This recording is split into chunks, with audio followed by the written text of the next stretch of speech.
se há alguém que esteja na casa pela primeira vez. Ninguém. Vamos então iniciar o estudo desta manhã com uma leitura do livro Fonte Viva, do Espírito Emmanuel, pela psicografia de Francisco Cândido Xavier. E o título da lição é Elucidações.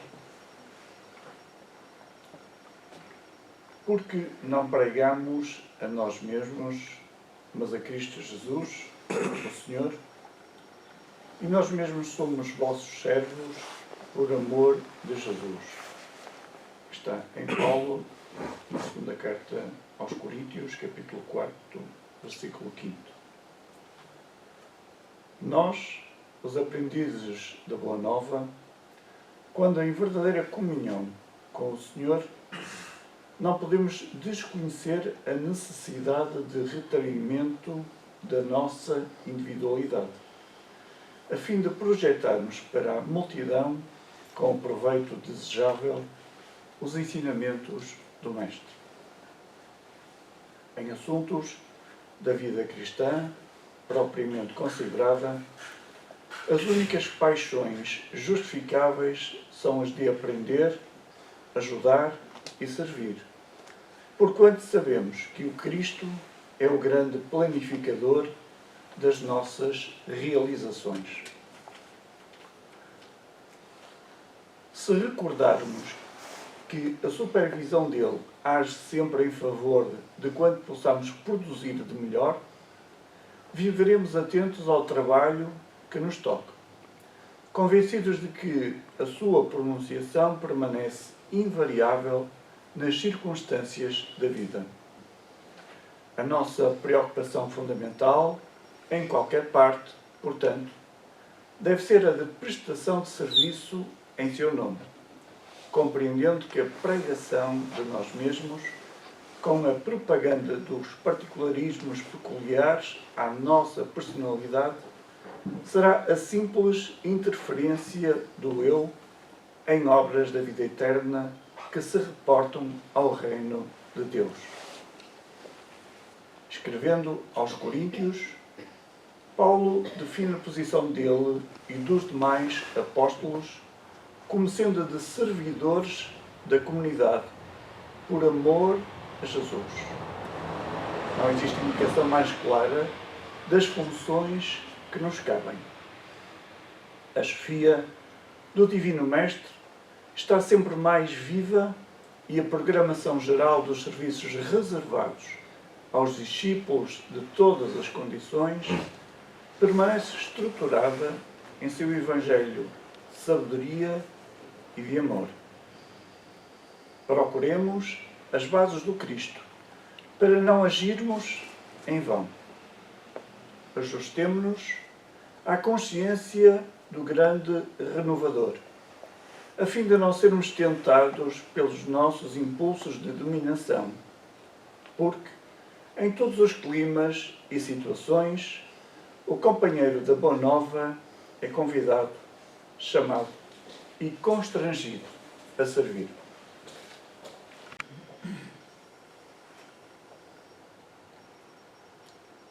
Elevando o nosso pensamento a Jesus,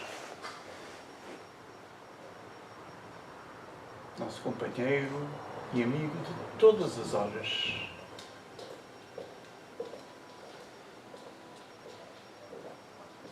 Vamos pacificar o nosso íntimo,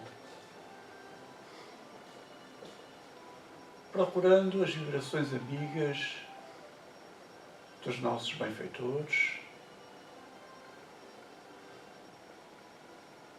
que nos sustentam, que nos amparam.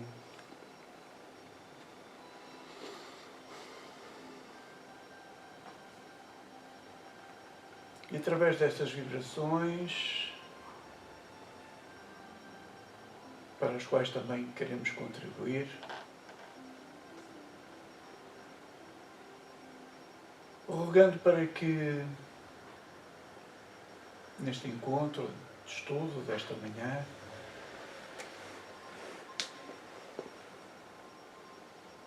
Focado nos ensinamentos de Jesus, possamos produzir também nós as nossas melhores vibrações, que os nossos pensamentos possam ser salutares, para que tudo de bom que aqui produzirmos possa ser utilizado pelos benfeitores da casa, na assistência aos nossos irmãos que mais necessitam.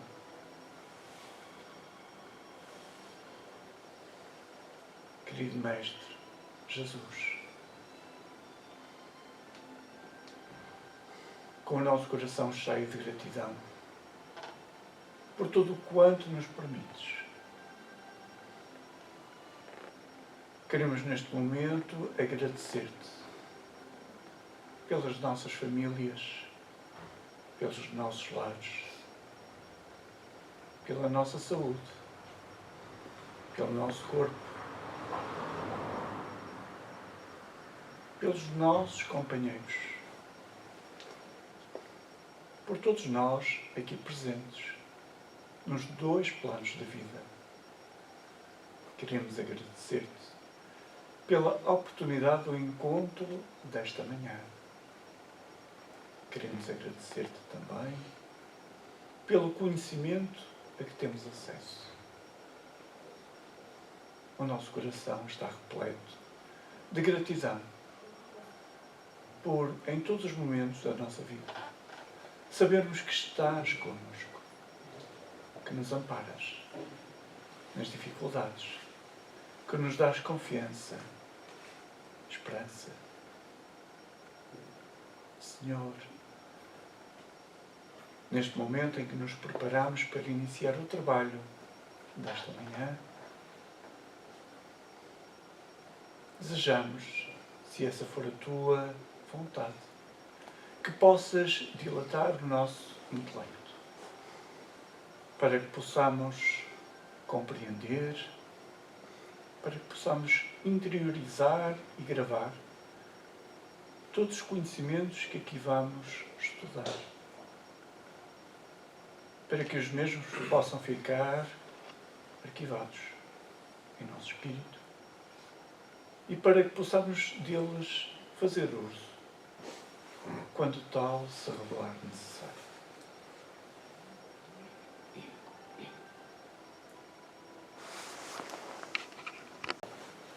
Hoje vamos continuar com o estudo do capítulo 5 do Evangelho segundo o Espiritismo.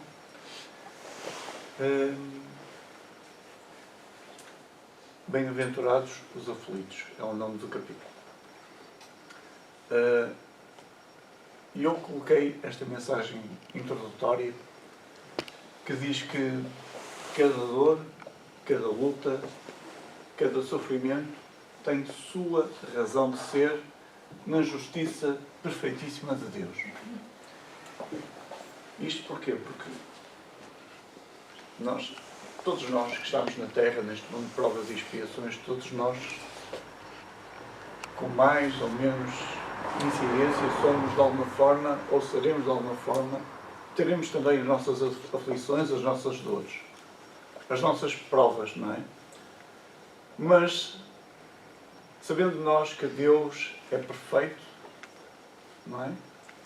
Que tudo aquilo que Ele faz, que tudo aquilo que todas as suas qualidades são de facto o máximo do expoente, é verdadeiramente perfeito na sua capacidade de amar, na sua justiça, na sua misericórdia, então sabemos que tudo aquilo que provém dele será igualmente perfeito. Perfeitas são as suas leis e ele dá-nos exatamente aquilo que nós precisamos para crescer, não é? Portanto, qualquer que seja a dor, qualquer que seja a luta, o sofrimento com que nós estejamos atualmente, ou sejamos confrontados num futuro, estejamos convictos de que aquilo que nos chega é exatamente aquilo de que nós necessitamos. Porque Deus dá-nos exatamente aquilo de que nós necessitamos para que nós possamos crescer, para que nós possamos evoluir. Portanto, tudo tem a sua razão de ser. Porque provém de Deus, mais uma vez.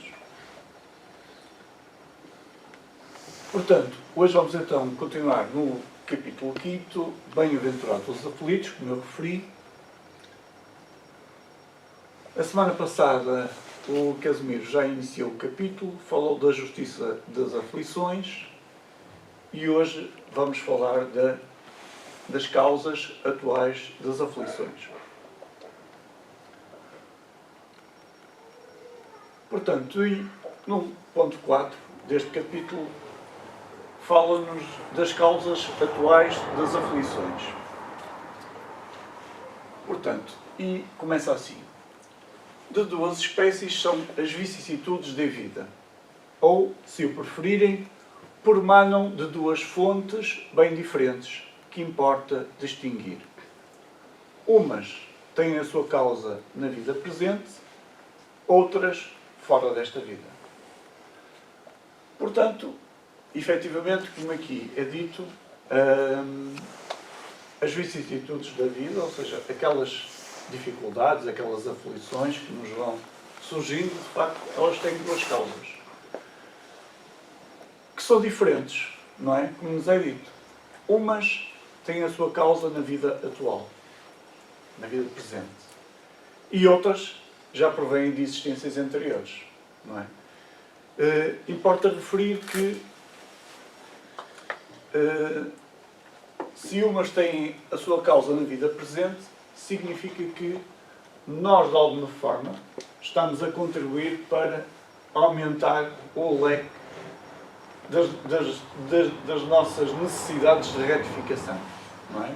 Portanto, como nós sabemos, nós somos espíritos velhos, portanto, nós já temos todo um histórico de experiências, situações e de coisas que fizemos de uma forma menos correta em existências pretéritas e que vamos ter necessidade de retificar esses comportamentos, porque nós fugimos àquilo que são as leis de Deus. E, portanto, tudo isso são dívidas que nós contraímos em existências passadas e que têm que ser retificadas. Para além dessas, é dito também que umas têm causa na vida presente, ou seja, atualmente, nesta encarnação, fruto da nossa invigilância, fruto da nossa não adequação de comportamentos àquilo que são os ensinamentos de Jesus, nós estamos a aumentar o nosso leque de dívidas. Portanto, e é sobre essas que vamos falar a seguir.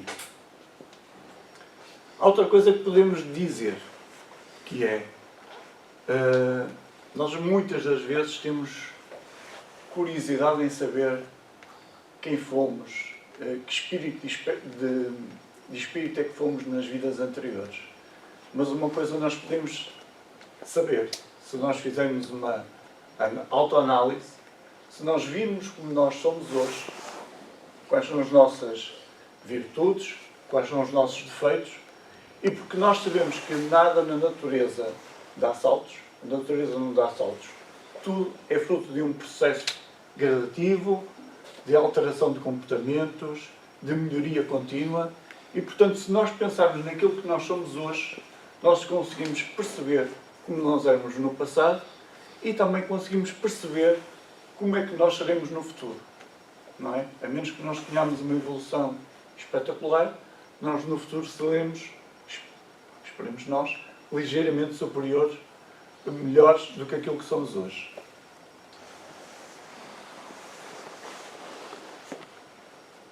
E continua. Remontando-se à origem dos males terrestres, reconhecer-se-á que muitos são consequência natural do caráter e do proceder dos que os suportam. Quantos homens caem por sua própria culpa, quantos são vítimas de sua imprevidência, de seu orgulho e da sua ambição. Portanto, efetivamente, se nós pensarmos nos males, e o males aqui até colocaria entre aspas, não é? Porque males sob o nosso ponto de vista mais terreno, não é? Porque quando nós pensamos em coisas boas ou más, nós pensamos em algo que afeta os nossos interesses mais imediatistas. Porque, de facto, esses males, se nós pensarmos bem, não é? Como nós vimos logo no slide inicial, são algo de que nós necessitamos. Portanto, são oportunidades que nos são concedidas pela providência divina para nós crescermos. Portanto, mas feita esta clarificação, vamos manter o termo, não é? Males. Portanto, reconhecer-se-á que muitos são consequência natural do caráter e do proceder dos que os suportam. Portanto, de facto, somos nós que, fruto da nossa invigilância, porque estamos na Terra, fruto do nosso egoísmo, da nossa necessidade de poder, tudo aquilo que vai turvando a nossa consciência mais espiritualizada, que nos vai fazendo e levando a que nós, de facto,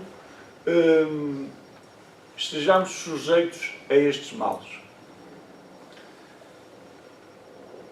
E Allan Kardec continua: quantos homens caem por sua própria culpa? Não é? Porque, fruto do seu egoísmo, de facto, nós acabamos por ter comportamentos desarrazoados, e esses comportamentos desarrazoados, porque são contrários ou não são coincidentes com as leis divinas, obviamente vão trazer consequências, porque eles fogem àquilo que está previsto na lei. Quantos são vítimas da sua imprevidência, do seu orgulho e da sua ambição? De facto, nós sabemos que o orgulho, o egoísmo, são de facto as duas grandes chagas da humanidade e são dois dos principais fatores que mais obstaculizam o nosso crescimento, o nosso desenvolvimento moral. Alguma questão até aqui? Boa. Significa que está a ser claro. Portanto, e a partir daqui vamos começar a ver quais alguns exemplos desses comportamentos que de facto nos podem levar a que nós aumentemos o nosso leque de dívidas, não é? Quantos se arruinam por falta de ordem, de perseverança, pelo mal proceder ou por não terem sabido limitar seus desejos. Portanto, muitas das vezes, não é? Nós temos dificuldades, não é? Temos dificuldades e nós aqui presentes temos uma ferramenta fundamental, que é o conhecimento desta doutrina, que nos dá algo que nos permite compreender tudo aquilo que sucede na nossa vida. Algo que nos permite compreender, que nos permite conhecer as leis divinas e que, sobretudo, nos traz uma coisa que é fundamental, que é a confiança, que é a esperança no futuro. Sabendo que nada acontece por acaso. E, portanto, quando há falta de ordem, falta de perseverança, o que nos acontece muitas vezes é que nós caímos em desespero. Caímos em desespero porque não compreendemos a razão daquilo que está a acontecer connosco. Não compreendemos que tudo na vida, nesta vida, é passageiro. E que esta vida é apenas uma etapa da nossa vida maior. Não é? E que muitas das vezes não. Sempre tudo aquilo que nos acontece é necessário. Portanto, falta de perseverança pelo mal proceder. Não é? Muitas das vezes, todos nós temos os nossos lapsos. Mas é preciso ter consciência de que se o nosso proceder não é correto, se não é concordante com os ensinamentos de Deus, se é uma fuga àquilo que está estipulado, àquilo que nós sabemos, não é? Então nós de alguma forma vamos ter que retificar. Ou por não terem sabido limitar os seus desejos. Nós muitas das vezes entramos em exageros. exageros de determinada ordem. Seja porque queremos ter maior necessidade, maior poderio económico, maior poderio, maior relevância na sociedade, porque achamos que isso, de alguma forma, é algo vantajoso para nós, enquanto espíritos. Muitas das vezes somos completamente desarrazoados em termos de desejos de toda a espécie. Não é? Nós não temos limites nos vícios, por exemplo, o vício do álcool, o vício da droga, o vício do sexo. Portanto, todos esses comportamentos, todos esses excessos vão ter necessariamente lá à frente um elemento que terá que ser corrigido. Vão ter a sua consequência. Ele continua: quantas uniões desgraçadas porque resultaram de um cálculo de interesse ou de vaidade, nas quais o coração não tomou parte alguma. Ele aqui fala em uniões, não fala em casamentos. O que é engraçado, não é? Porque uniões, nós sabemos que hoje em dia nem todos os casais se consubstanciam pelo matrimónio, mas não é pelo facto de as pessoas não terem o casamento propriamente dito que não há uma união. Há uma união, obviamente. Só que muitas das vezes essas uniões não têm por base ou não estão assentes no amor. Portanto, o coração não tem qualquer influência na união desses seres. Mas foram interesses, ou tipo de interesses imediatistas que de facto fizeram com que essas pessoas se juntassem. E muitas das vezes esses interesses são interesses monetários, porque a pessoa busca com essa união uma maior preponderância na sociedade, porque casar com A ou com B de alguma forma vai trazer notariedade, porque a pessoa pode ser uma pessoa conhecida. Isso vai trazer também com que a pessoa se envaideça, não é? Portanto, tudo aquilo que de facto não está assente no verdadeiro sentimento do coração, no verdadeiro amor, vai mais tarde ou mais cedo pôr a descoberto aquilo que de facto esteve na origem, ou não esteve na origem, que é o amor. Portanto, como o amor não esteve na origem, as pessoas não vão conseguir ou vão ter dificuldades em fazer com que essa união perdure. Depois, quantas dissensões e funestas disputas se teriam evitado com um pouco de moderação e menos suscetibilidade. Quantas doenças e enfermidades decorrem da intemperança e dos excessos de todo o género. Portanto, nós muitas das vezes temos atritos porque muitas das vezes falta-nos um pouco de ponderação, de moderação na nossa linguagem, nas nossas reações, e também porque nós somos muito suscetíveis, não é? Há uma coisa que nós acho que somos bons todos, que é nós somos facilmente melindráveis. E às vezes, nem que seja por alguém que nós até estimamos, se a pessoa calha de partilhar um ponto de vista que é ligeiramente diferente do nosso, às vezes até dentro da casa espírita, se a pessoa partilha um ponto de vista que é diferente do nosso, nós já começamos a olhar para a pessoa de maneira diferente, não é? E nós temos que procurar, de facto, ser moderados, ser menos suscetíveis. Tentar compreender que essa opinião que é dada é uma opinião válida. E muitas das vezes essa opinião até é melhor do que a nossa. Portanto, devemos ter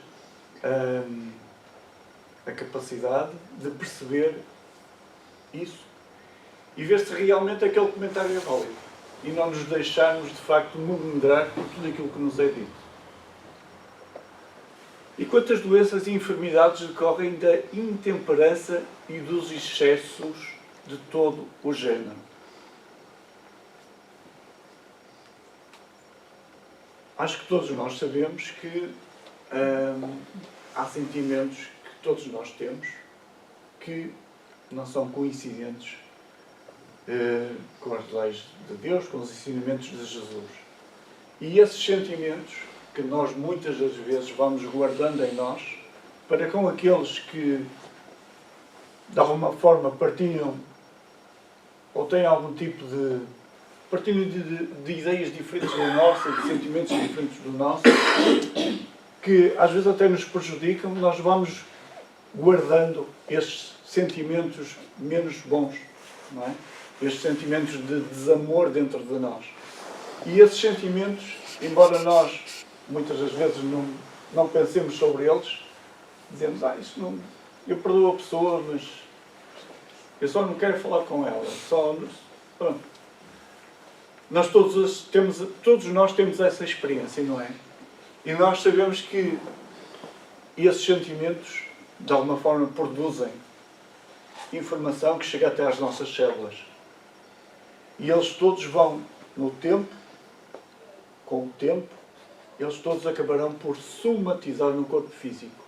E nós acabaremos enfermos porque nós não resolvemos aquela situação que tínhamos. Portanto, quantas doenças e enfermidades decorrem da intemperança e dos excessos?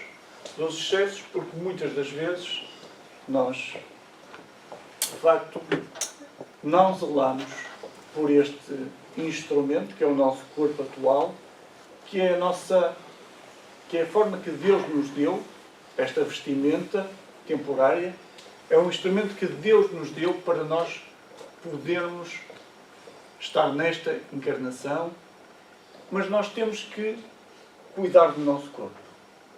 Nós temos que ter cuidado com a nossa alimentação, nós temos que ter hábitos saudáveis, praticar desporto. Portanto, e muitas das vezes não é isso que acontece. Portanto, excessos do álcool, da comida, todo tipo de excessos sexuais, todos eles, o mau uso que damos ao nosso corpo, mais tarde vai ter um preço, não é?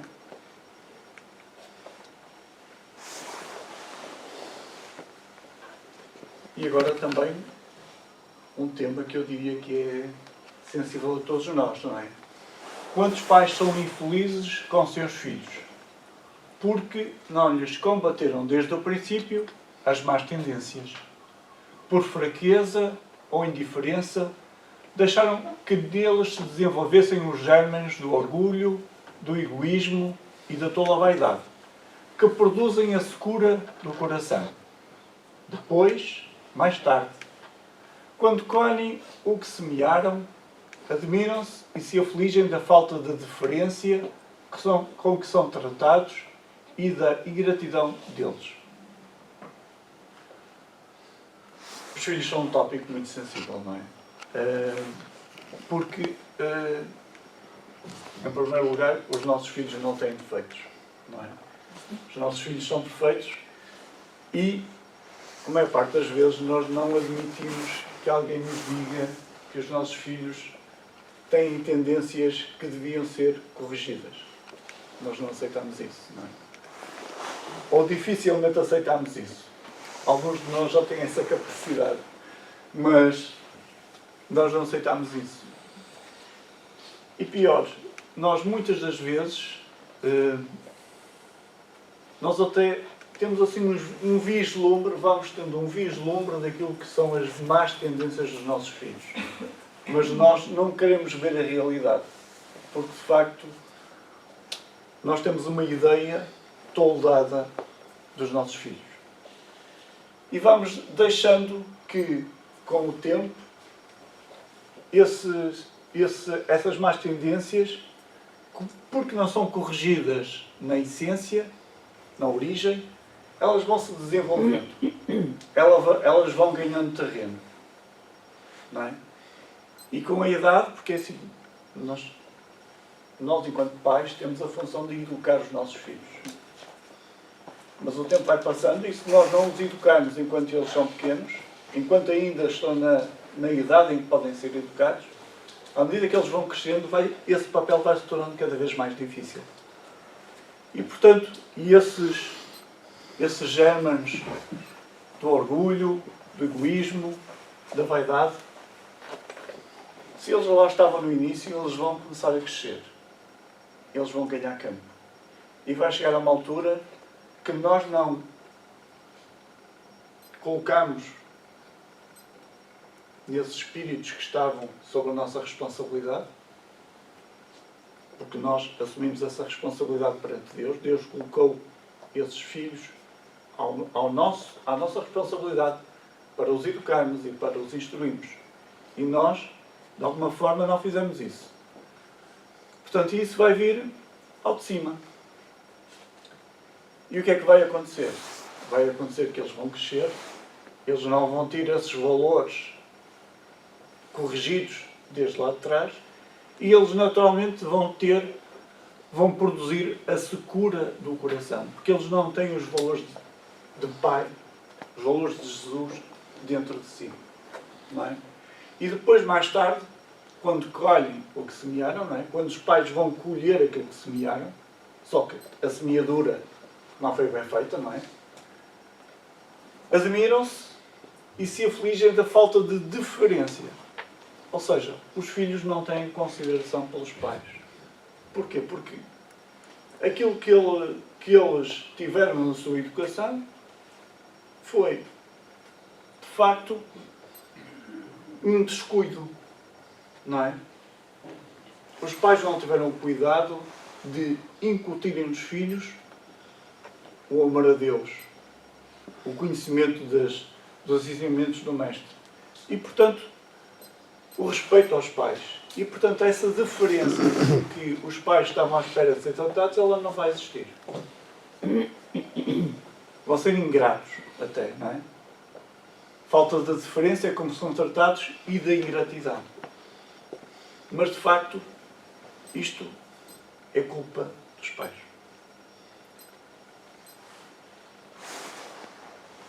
Interroguem friamente suas consciências, todos os que são feridos no coração pelas vicissitudes e decepções da vida.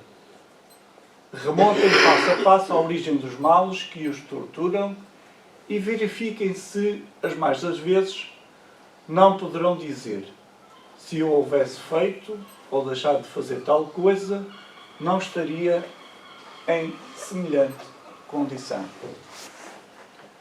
Não é? Eu acho que quantos de nós já passamos por esta situação? Não é? Quantos de nós já chegamos a determinada altura da nossa vida em que pensamos: como é que eu cheguei aqui? Não é? E vamos interrogar-nos: e se eu tivesse feito lá atrás, se eu tivesse feito de maneira diferente? Possivelmente o caminho teria sido outro. Não é? E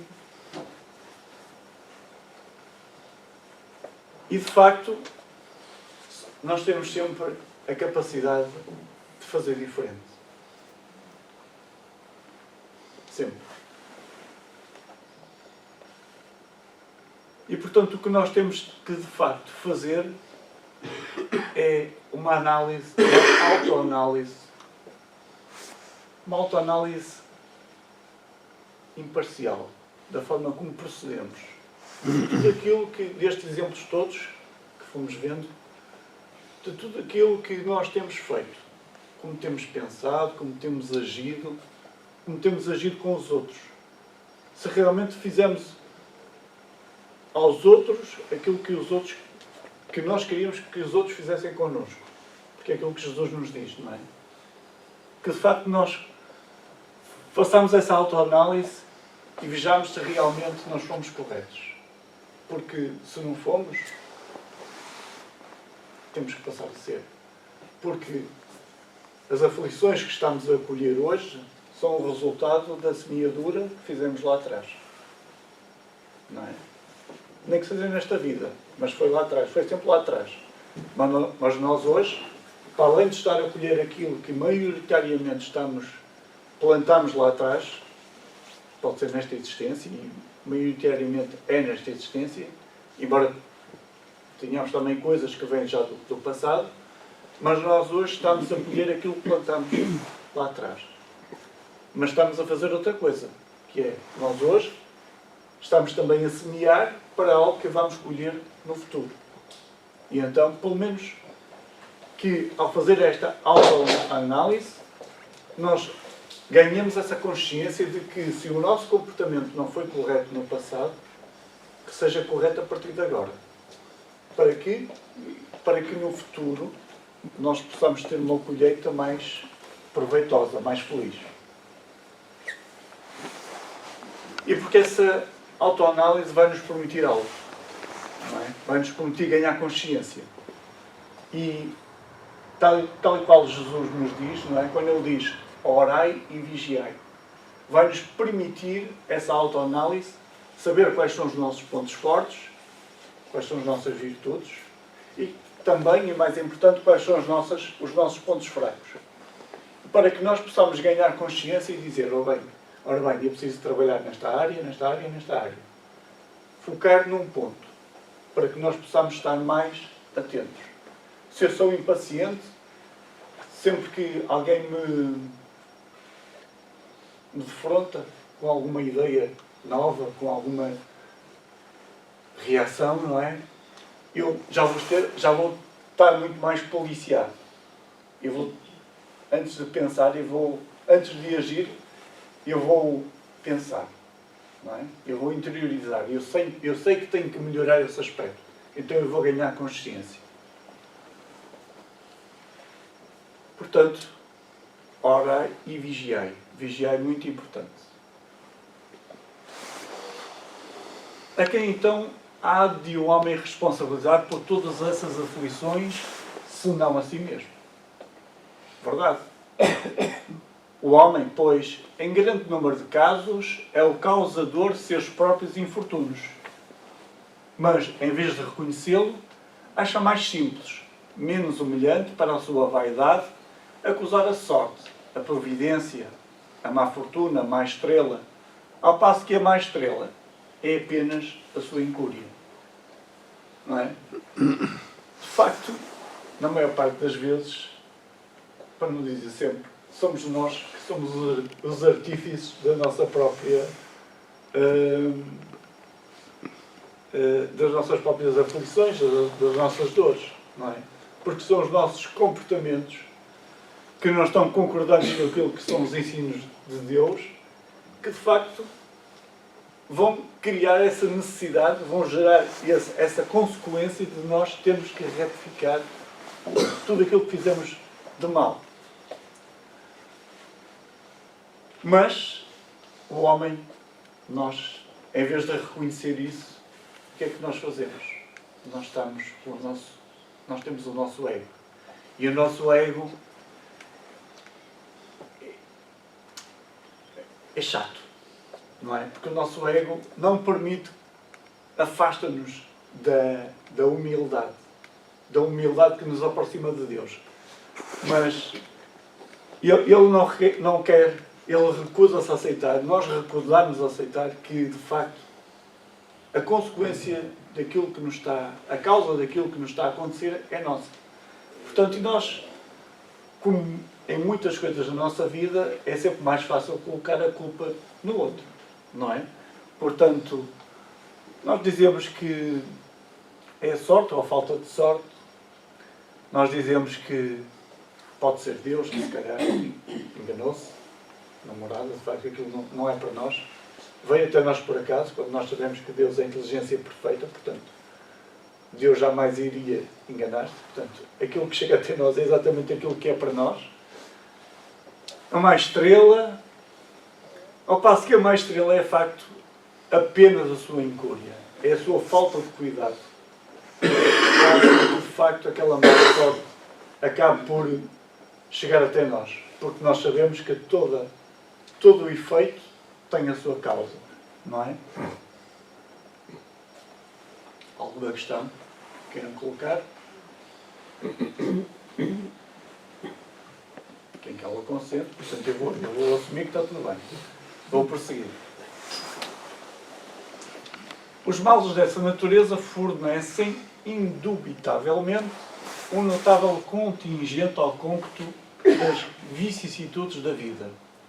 O homem as evitará quando trabalhar por se melhorar, moralmente, tanto quanto intelectualmente. Portanto, todos aqueles males, tudo aquilo que nós vimos, de alguma forma, vai contribuir, ou vai contribuir mesmo, para o cômputo das vicissitudes da vida. Ou seja, aqueles comportamentos contrários às leis de Deus, aos ensinamentos de Jesus, às leis divinas, eles vão, de facto, engrossar o conjunto de dores, de aflições que nos vão atingir. Como é que nós podemos contrariar disso? Allan Kardec nos diz que o homem as evitará quando trabalhar por se melhorar moralmente, tanto quanto intelectualmente. Nós sabemos que a nossa evolução, para que nós possamos evoluir, nós temos que crescer tanto sob o ponto de vista intelectual, quanto sob o ponto de vista moral. Nós sabemos também que é muito mais fácil crescer intelectualmente, é mais rápido, do que moralmente. Porque moralmente obriga-nos a mais trabalho, não é? Obriga-nos a limar o nosso eu. Obriga-nos a que nós coloquemos de lado as nossas questões mais imediatistas, para que nós sejamos mais humildes. Não é? E isso tudo dá muito mais trabalho. Mas nós sabemos que se queremos crescer, e nós queremos, não é? Estamos aqui esta manhã, portanto, nós todos queremos crescer. Nós todos queremos caminhar cada vez mais, e cada dia que passa, nós todos queremos caminhar em relação a Jesus, àquilo que Ele nos veio ensinar. E, portanto, isso obriga-nos a fazer uma coisa que nós falámos imenso aqui, que é a reforma íntima. Nós temos que fazer a tal autoanálise, nós temos que perceber aquilo que não está bem em nós.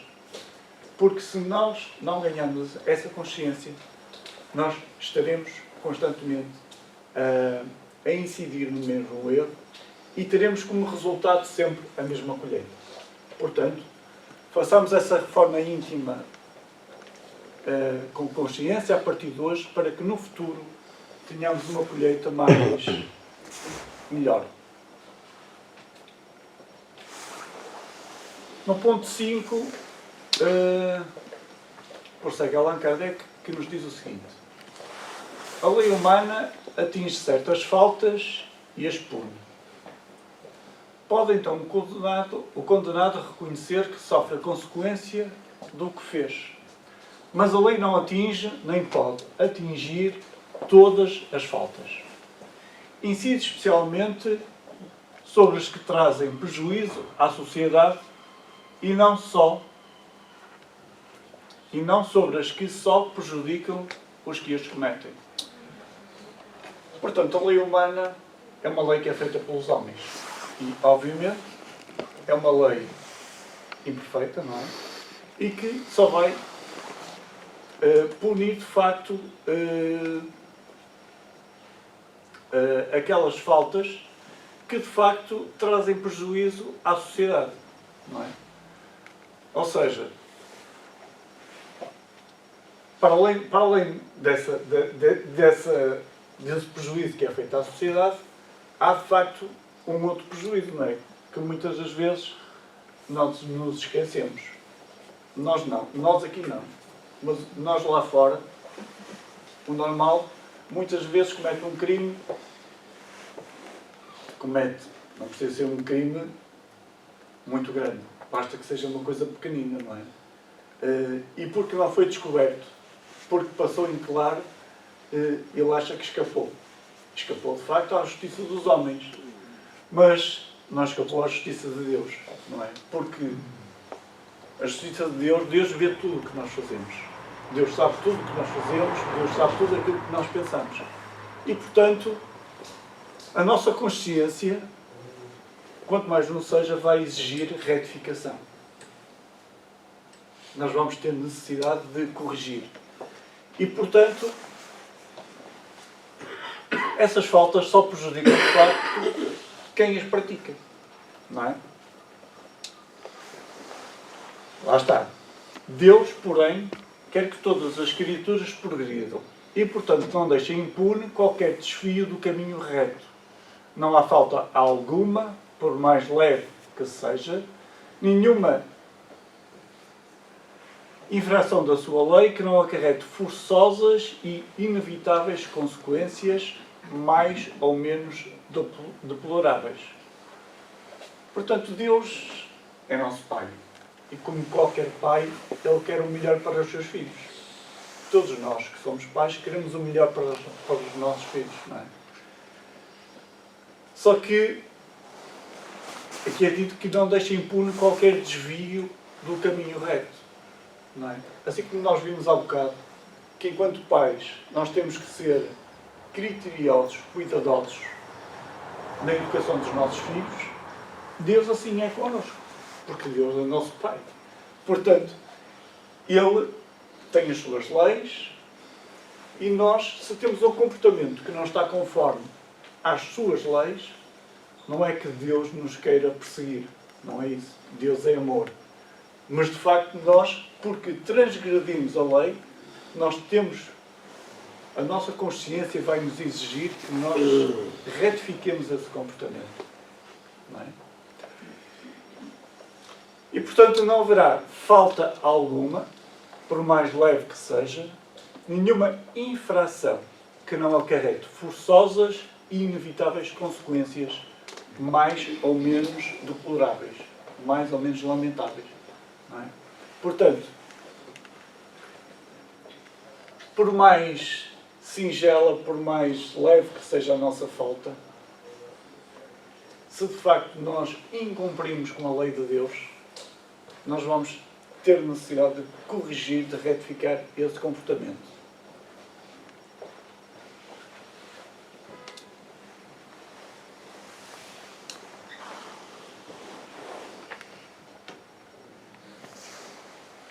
Daí se segue que, nas pequenas coisas como nas grandes, o homem é sempre punido por aquilo em que pecou. Os sofrimentos que decorrem do pecado são-lhe uma advertência de que procedeu mal. Dão-lhe experiência, fazem-lhe sentir a diferença existente entre o bem e o mal e a necessidade de se melhorar para o futuro e evitar o que lhe originou uma fonte de amarguras. Portanto, nas pequenas coisas, mas também nas grandes, não é? O homem é punido por aquilo em que pecou, ou seja, ele vai ser de alguma forma compelido a retificar o seu comportamento errado.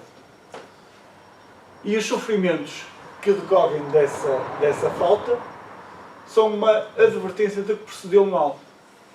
Dão-lhe a experiência e fazem sentir a diferença entre o bem e o mal. Ou seja, se nós não sentíssemos, se nós não tivéssemos a experiência de que o nosso comportamento equivocado de facto teve alguma consequência, não é? Se nós não tivéssemos essa experiência, se nós não sentíssemos isso, nós provavelmente, porque nós todos, humanos, somos muito comodistas. Nós todos estamos bem com o nosso comportamento, seja ele correto ou menos correto, não é? Nós não temos naturalmente esse ímpeto de melhoria e, portanto, se nós não tivéssemos de facto esse aguilhão, se nós não sentíssemos essa dor que nos inquieta, que nos faz refletir no porquê daquilo estar a acontecer, que nos faz perceber ou procurar perceber aquilo que é o bem e aquilo que é o mal, e que, de facto, se nós queremos melhorar-nos e melhorar as experiências que nós temos, reduzir o leque das vicissitudes, portanto, nós temos que compreender ou vamos questionar-nos sobre aquilo que fizemos menos bem. ou mal. E vamos procurar perceber onde é que esteve, qual foi a origem daquilo que nos está a acontecer agora, não é? Vamos refletir. E assim isso vai-nos compelir a melhorar. Porque de outra forma nós ficaríamos na nossa zona de conforto, tranquilos, como se nada se tivesse passado. Portanto, de alguma forma, essa experiência é o aguilhão de que nós necessitamos para que procuremos melhorarmos através daquilo que nos vai sucedendo.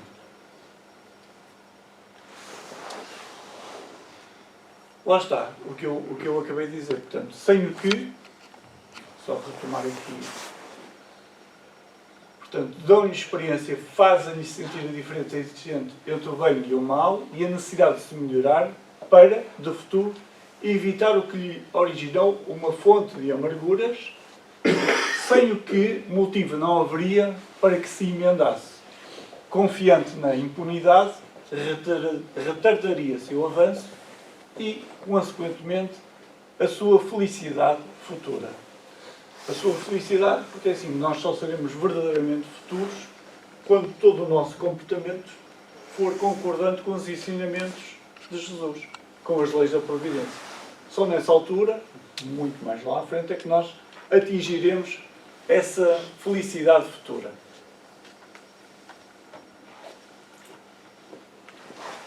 Entretanto, a experiência, algumas vezes, chega um pouco tarde, quando a vida já foi desperdiçada e turbada, quando as forças já estão gastas e sem remédio o mal. Põe-se então o homem a dizer: se no começo dos meus dias eu soubera o que sei hoje, quantos passos em falso teria evitado? Se houvesse de recomeçar, conduzir-me-ia de outra maneira. Portanto, efetivamente, nós muitas das vezes temos esta consciência um bocadinho tarde. Mas eu diria que, acima de tudo, o importante é que nós ganhemos essa consciência. Porque o ideal é que nós tenhamos essa consciência o mais cedo possível, muitas das vezes nós não conseguimos. Mas, pelo menos, nós já percebemos que algo daquilo que fizemos não estava bem. E já temos a consciência de que, não estando bem, precisamos de retificar esse comportamento. E, portanto, podemos hoje, não é? Podemos agora. Era bom se tivesse sido mais cedo. Mas podemos hoje fazer diferente. Se no começo dos meus dias eu souber o que sei hoje, quantos de nós, muitas das vezes, não é? Quantos de nós pensamos sobre isto? Se eu hoje na situação que estou, se eu soubesse isto, não é? Diz-te muito. Se eu hoje, com a idade que tenho, soubesse aquilo que... Se eu hoje, sabendo o que sei, tivesse 20 anos, não é? Aquele dizer muito popular, não é? Mas quantos passos em falso teria evitado? Teria feito de maneira diferente, não é? Sem dúvida. Mas mais importante do que pensar naquilo que eu teria feito é, sabendo aquilo que eu sei hoje, tendo a consciência, tendo o discernimento de saber que tudo aquilo que eu fiz pode ser melhorado, deve ser melhorado, é pegar nessa consciência e passá-la para a prática, é aplicá-la. Porque não basta que nós tenhamos consciência de que algo precisa ser melhorado. É preciso que nós façamos depois o mais difícil, que é concretizar aquilo que precisa ser feito. Porque são duas coisas, são duas etapas. E muitas das vezes a segunda etapa, porque dá muito trabalho, nem sempre nós conseguimos fazê-la. No entanto, já não há mais tempo. Como o obreiro preguiçoso que diz: perdi o meu dia, também ele diz: perdi a minha vida. Contudo, assim como para o obreiro o sol se levanta no dia seguinte, permitindo-lhe neste reparar o tempo perdido, Também para o homem, após a noite do túmulo, brilhará o sol de uma nova vida, em que lhe será possível aproveitar a experiência do passado e suas boas resoluções para o futuro. Isto que é maravilhoso, não é? Porque nós podemos chegar ao fim de uma existência e pensar: perdi a minha existência porque tive 60, 70, 80, 90 anos e não consegui perceber algo que eu só consegui perceber quando já estava a chegar à finitude da vida, não é? Mas nós somos verdadeiramente abençoados, porque Deus, esse Pai, Ele dá-nos o dom da reencarnação. E nós podemos, numa outra existência, com outra postura, com outra vontade, nós podemos retificar aquilo que de menos bom fizemos anteriormente. Porque, de facto, as oportunidades renovam-se. Assim como os dias se renovam, e aquilo que nós fizemos ontem de menos bom podemos retificar hoje, não é? Sabendo que não vamos conseguir alterar o dia de ontem, mas podemos hoje fazer um novo dia e um novo dia daqui para a frente, também isso acontece com a nossa vida. Então, Deus dá-nos essa faculdade de, após a noite do túmulo, brilhar o sol em uma nova vida. Porque, estando nós no mundo de provas e expiações, não é? Todos nós estaremos naturalmente sujeitos às aflições, às dores, mas Jesus deixa-nos esta frase que, de alguma forma, é um bálsamo de esperança, de confiança para todos nós, não é? Quando Ele diz: vinde a mim, todos vós que estáis aflitos e sobrecarregados, que eu vos aliviarei. Tomai sobre vós o meu jugo e aprendei comigo, que sou brando e humilde do coração, e achareis repouso para as vossas almas, pois é suave o meu jugo e leve o meu fardo. Que a confiança em Deus, no Pai, possa ser sempre irrestrita, e que a nossa esperança no futuro esteja sempre connosco, independentemente das dificuldades pelas quais nós passamos, ou estamos a passar, ou passaremos. Porque, como eu disse, nós estamos num mundo de provas e expiações, e fruto daquilo que plantamos no passado, nós estaremos necessariamente sujeitos às injunções nesta existência.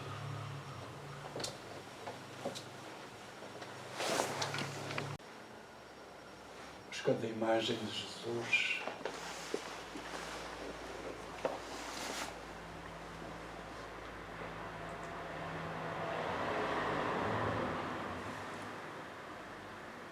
queremos colocar e queremos agradecer a Jesus, aos benfeitores da casa, por si tutelados, por tudo aquilo que nos tem permitido alcançar nesta existência. Queremos agradecer a Jesus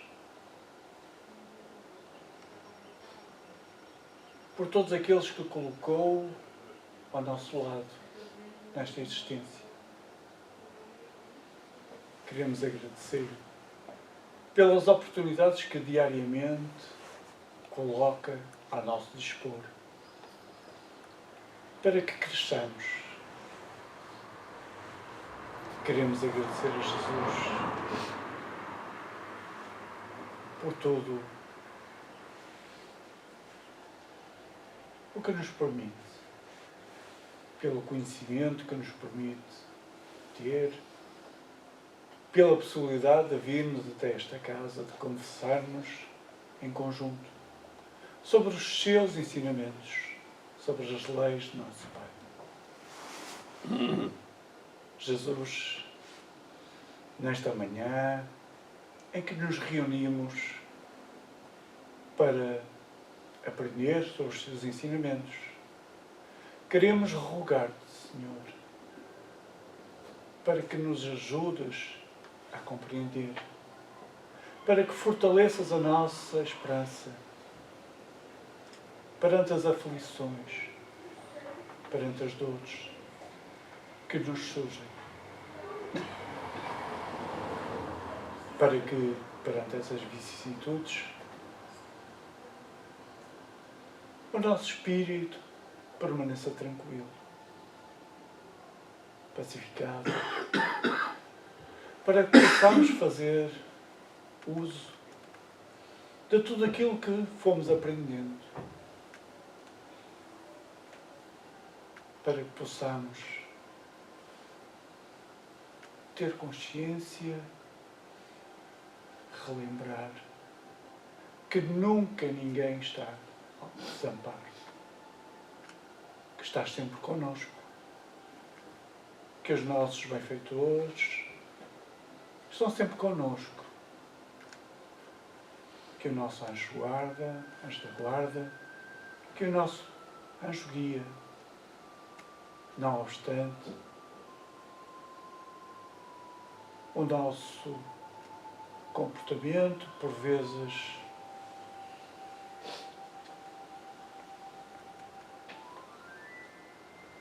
periclitante,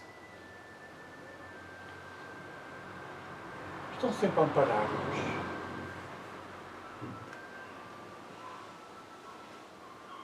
Senhor Jesus, agradecidos pelo estudo desta manhã, queremos rogar por todos nós aqui presentes, nos dois planos da vida. Queremos rogar pelos benfeitores da casa, pela própria casa. Queremos rogar-te pelos seus órgãos sociais. Queremos rogar-te e pedir-te pelos grupos de estudo, pelos trabalhadores. Mas queremos também, de uma forma mais alargada, pedir-te por todos aqueles que neste mundo passam pelas injunções terrenas, por todos aqueles que têm fome, por todos aqueles que não têm teto, que não têm emprego, pelos que estão no cárcere, pelos que estão presos aos vícios, pelos que estão doentes nos hospitais, pelos que estão nos lares, pelos órfãos. Queremos pedir-te também pelos nossos irmãos que sofreram pelas intempéries das últimas semanas. Queremos pedir-te por todos aqueles que sofrem as injunções da guerra. Queremos pedir-te também, Senhor, pelos responsáveis das nações, para que os seus corações se possam pacificar, para que os sentimentos de fraternidade, de amor, possam cada vez mais permanecer em seus corações. Senhor Jesus, agradecidos pela tua presença em nossas vidas, agradecidos profundamente por esta doutrina que nos esclarece e que nos consola, Senhor.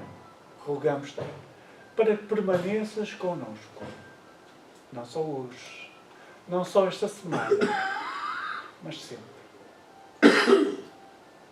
Que a cada dia, que a cada dificuldade, que a cada dor com que nos deparemos, possamos sempre recordar os teus ensinamentos e que possamos sempre beneficiar do teu amparo que nos pacifica, que nos acalma. Senhor, com a tua permissão, com o nosso agradecimento pelo encontro desta manhã, vamos então dar por encerrado o trabalho de hoje. Muito e muito obrigado.